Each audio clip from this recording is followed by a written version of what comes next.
District and session court Islamabad में दौरान इद्दत निकाह केस की सजा के खिलाफ अपीलों पर समाअत 24 अप्रैल तक मुलतवी हो गई। तफसील जानते हैं डॉन न्यूज के नुमाइंदे उमर मेहताब बर्नी हमारे साथ मौजूद हैं। उमर, आगाह कीजिएगा क्या पेशरफ सामने आई है?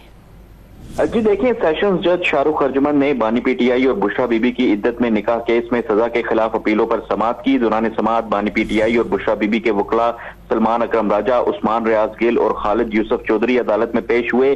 शिकायत कुनिंदा खबर मानिका के वकील राजा रिजवान अब्बासी ने अपने दलाइल का आगाज करते हुए कहा कि साबिक शोहर खबर मानिका की दरख्वास्त पर बानी पीटीआई और उनकी अहलिया के खिलाफ मुकदमा दर्ज कर लिया गया था।